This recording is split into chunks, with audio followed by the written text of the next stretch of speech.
English నేర్చుకోవడం అనర్గళంగా మాట్లాడడం మీ కల? వెంటనే కాల్ చేసి క్లాసెస్‌కి రిజిస్టర్ అవ్వండి. Hey everyone, I'm Anita and today I'm here with you all to tell you all another useful concept in English. మీరు ఎన్ని రోజులకు ఒకసారి చికెన్ తింటారు? మీరు ఎన్ని నెలలకు ఒకసారి షాపింగ్ చేస్తారు? ఏంటి ఈ క్వెషన్స్ అన్ని నేను మిమ్మల్ని అడుగుతున్నాను అనుకుంటున్నారా? కాదు. ఇలాంటి క్వెషన్స్ మీరు ఇంకొకరిని అడగాలంటే ఎలా అన్నదే మన కాన్సెప్ట్ అన్నమాట. బేసిక్‌గా ఇలాంటి క్వెషన్స్ అన్ని ఎన్ని రోజులకు ఒకసారి అంటే once in how many days ఇట్లా ఏదేదో అంటున్నారు. కానీ అంత కష్టపడక్కర్లేదు. ఎన్ని రోజులకు ఒకసారి అంటే ఒక క్వెషన్ వర్డ్, ఎన్ని నెలలకు ఒకసారి అంటే ఒకటి, ఎన్ని సంవత్సరాలకు ఒకసారి అంటే ఒకటి లేదు. అన్నింటికి ఇంగ్లీష్‌లో how often or how frequently ఈ 2 question words more than enough తెలుసా? How often or how frequently ఈ 2 క్వెషన్ వర్డ్స్ యూజ్ చేసి ఈ అన్ని క్వెషన్స్ అడిగేయచ్చు. ఇన్‌ఫాక్ట్ ఎన్ని రోజులకోసారన్నా, ఎన్ని సంవత్సరాలకు ఒకసారన్నా, ఎన్ని వారాలకు ఒకసారన్నా, ఎన్ని గంటలకు ఒకసారి, నిమిషాలకు ఒకసారి అని అడగాలన్నా కూడా ఈ how often or how frequently ఈ రెండిటికి తేడా ఏవి ఉండదు. ఈ రెండిట్లో ఏది యూజ్ చేసినా ఓకే. నేను ఎక్కువ హౌ ఆఫెన్ అని యూజ్ చేస్తూ ఉంటాను. మీకు ఏది కంఫర్టబుల్‌గా అనిపిస్తే మీరు అదే యూజ్ చేయొచ్చు. హౌ ఆఫెన్‌కి బేసిక్‌గా తెలుగు మీనింగ్ ఎలా ఉంటదంటే ఎంత తరచుగా అని. కానీ మనం తెలుగులో ఎంత తరచుగా మీరు చికెన్ తింటారు అని ఎళ్లి అడగం. ఏ ఊరు నుంచి వచ్చావు అన్నట్టు చూస్తారనమాట. అంత ప్యూర్ తెలుగు మాట్లాడితే కదా! ఎన్ని రోజులకోసారి తింటావు? మీరు ఎన్ని రోజులకోసారి సినిమాలు చూస్తారు చెప్పండి? మీరు ఎన్ని రోజులకోసారి బయటకెళ్తుంటారు? ఎన్ని రోజులకొకసారి కాలేజీలు బంక్ కొడతారు మీరు? ఎన్ని రోజులకోసారి లీవ్ తీసుకుంటారు మీరు? ఇట్లనే అడుగుతాం ఎన్ని రోజులకొకసారి అని మన స్పోకెన్ తెలుగులో. అవునా? అట్లాంటప్పుడంతా how often or how frequently అనేసేయండి. దీని తర్వాత ఒక హెల్పింగ్ వర్బ్ అనేది ఉండాలి. రైట్? హెల్పింగ్ వర్బ్ లేకుండా క్వెషన్స్ మనం అడగలేం. సో, ఏ హెల్పింగ్ వర్బ్ ఎక్కువ యూజ్ చేస్తామనంటే డు. ఇంకా డస్ కూడా యూజ్ చేయొచ్చు. డూతో ఏ ప్రొనౌన్స్ వాడాలి తెలుసు కదా! Do you, do they. డస్‌తో does she, does he. So, how often or how frequently వాడి ఎయిదర్ డూ ఆర్ డస్ వాడి మీరు ఎవరి గురించి క్వెషన్ అడుగుదాం అనుకుంటున్నామో ఆ ప్రొనౌన్ పెట్టి ఎన్ని క్వెషన్స్ కావాలన్నా అన్ని అడిగేసేయొచ్చు. ఇప్పుడు ఒక్కటొక్కటిగా ట్రై చేద్దాం. చెప్పండి. మీరు ఎన్ని రోజులకొకసారి సినిమాలు చూస్తారు? నేను రాసేలోపు మీరు గెస్ చేస్తుండండి. Okay? Within hour selves.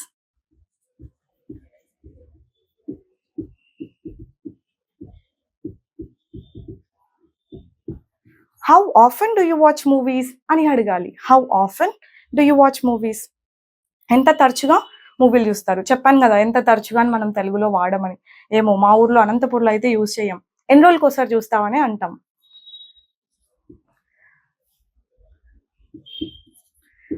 Next question. మీరు ఎన్ని నెలలకొకసారి షాపింగ్ చేస్తారు?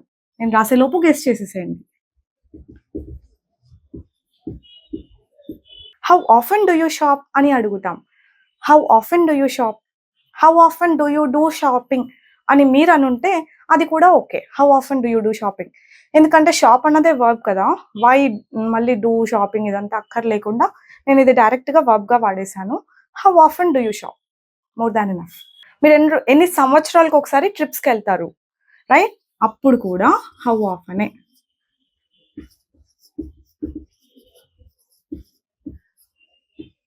How often do you go on trips? ఇక్కడ ఒకవేళ ఆన్ మిస్ చేసుంటే ఖచ్చితంగా ట్రిప్స్‌కి, టూర్స్‌కి, పిక్నిక్స్‌కి, హాలిడేస్‌కి వీటికన్నిటికి మనం ప్రిపోజిషన్ ఆన్‌నే యూజ్ చేయాలి. ఇది గుర్తుపెట్టేసుకోండి. ఓకేనా? దేనికి ఆన్ వాడాలని చెప్పాను? ట్రిప్స్, టూర్స్, పిక్నిక్స్, హాలిడేస్ ఇట్లాంటివన్నీ ఉంటాయి కదా! ఇట్లాంటి వాటికన్నిటికి on a trip, on a tour, on a picnic, on a holiday. ఓకేనా? అలా ఆన్ అంటామనమాట. ఏ అనలేదు ఇక్కడ ఎందుకంటే ట్రిప్స్ కదా! ప్లూరల్ అందుకే. How often do you go on trips? ఇక్కడ నేను డైరెక్ట్‌గా మిమ్మల్నే అడుగుతున్నాను కాబట్టి యూ అని యూజ్ చేశాను. మనం వేరే వాళ్ళ గురించి కూడా అడుగుతాం గదా! వాళ్ళు ఎన్ని రోజులకొకసారి ట్రిప్స్‌కెళ్తారు? ఎన్ని రోజులకొకసారి అనము. కానీ మనకి ఇంగ్లీష్‌లో ఇదే ఉంది. How often do they go on trips? How often do they go on trips? అంతే. ప్రొనౌన్స్ ఒకటే చేంజ్ చేస్తూ పోండి. According to the pronoun helping వర్బ్‌ని చూజ్ చేసుకోండి. ఓకేనా? అతను ఎన్ని రోజులకొకసారి లీవ్ తీసుకుంటాడు అని అడగాలి. అతను కదా. సో ఏ హెల్పింగ్ వర్బ్ వాడతారు? ఇది. క్వెషన్ అడిగేటప్పుడు క్వెషన్ వర్డ్ ఎంత ఇంపార్టెంటో దాని పక్కన హెల్పింగ్ వర్బ్ కూడా అంతే ఇంపార్టెంట్. ప్రతి క్వెషన్ వర్డ్ పక్కన వెంటనే ఒక హెల్పింగ్ వర్బ్ ఉంటేనే మీరు అడిగే క్వెషన్ కరెక్ట్ అని. అలా కాకుండా హౌ ఆఫెన్ హీ గోస్ ఇట్లాంటి క్వెషన్స్ ఉండవు. ఓకే. సో అడగండి, అతను ఎన్ని రోజులకు ఒకసారి లీవ్ తీసుకుంటాడు? Does he take leaves? How often does he take leaves అని చెప్పాలి. ఆమె ఆర్ మీ అమ్మ ఎన్ని రోజులకు ఒకసారి చికెన్ వండుతారు ఆర్ బిర్యానీ వండుతారు? హౌ ఆఫెన్, అమ్మగారు అంటే సింగులర్ కదా, right? Does your mom, how often does your mom cook biryani? Okay, how often does your mom cook biryani అని అడగాలి. ఇంకా మీ అమ్మ ఎన్ని రోజులకు ఒకసారి క్లీన్ చేస్తారు ఇల్లు? మీ అమ్మగారు ఎన్ని రోజులకు ఒకసారి, మీ నాన్నగారు ఎన్ని రోజులకు ఒకసారి మీకు పాకెట్ మనీ ఇస్తారు? ఇలాంటి క్వశ్చన్స్ అన్నీ ఇలాగే అడగాలి. How often does your dad give you pocket money? మీ అమ్మగారు ఎన్ని రోజులకు ఒకసారి ఇల్లంతా క్లీన్ చేస్తారు? How often does your mom clean the old house అని చెప్పొచ్చు. రాయమంటారా? మీరు రాసుకోండి. ఇన్ఫాక్ట్ ఇంకెన్నైనా ఇలానే జస్ట్ వర్బ్ ఒకటే చేంజ్ చేస్తాం అంతే. ఈ వర్బ్ చేంజ్ చేస్తూ ప్రనౌన్స్ చేంజ్ చేసుకోండి according to the situation. Do డజా ప్రనౌన్ ని బట్టి డూనా డజా అని పెట్టుకుంటూ చాలా క్వశ్చన్స్ మీరు ఈరోజే ప్రాక్టీస్ చేసేసేయండి. ఓకేనా? ఇంకా మనం ఇక్కడ షుడ్ కూడా యూస్ చేయొచ్చు. షుడ్ విత్ ఐ, ఎక్కువ ఐఏ వస్తుంది. So how often should I అని అంటే నా గురించి నేను క్వశ్చన్ అడిగినట్టు అనమాట. లెట్స్ సే నాకు దెబ్బ తగిలింది అనుకోండి. ఓకే, నేను డాక్టర్ దగ్గరికి వెళ్ళాను. డాక్టర్ నాకు టాబ్లెట్ ఇస్తాడు. నేను ఈ టాబ్లెట్ ఎన్ని గంటలకు ఒకసారి వేసుకోవాలి అని అడగాలి. ఎన్ని గంటలకు ఒకసారి ఇక్కడ అయినా కూడా నేను how often should I take the tablet అని అడగాలి. ఓకే, ఎన్ని గంటలకు ఒకసారి అని అడగాలన్నా కూడా how often should I take the tablet.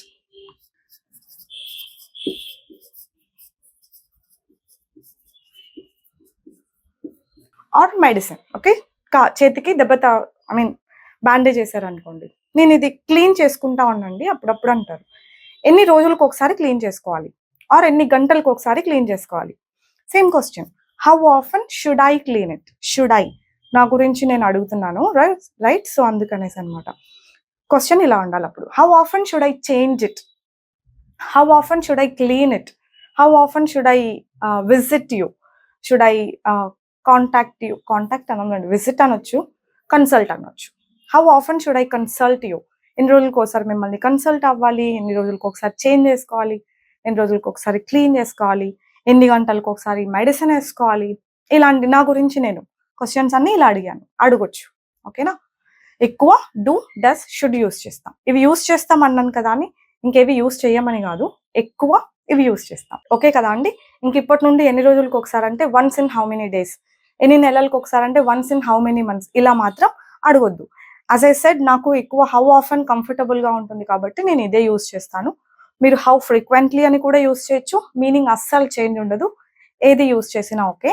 And some people say how often, అది రాంగ్గా అంటే రాంగ్ ఏం కాదు, అది కూడా కరెక్టే. హౌ ఆఫెన్ అనొచ్చు, హౌ ఆఫ్టెన్ అనొచ్చు, హౌ ఫ్రీక్వెంట్లీ అనొచ్చు, అంతే. ఇంకా ఏది పడితే అది అనకూడదు, ఈ మూడింట్లో ఏదన్నా అనండి. All right, I'll see you all next time with another concept. Bye bye, take care.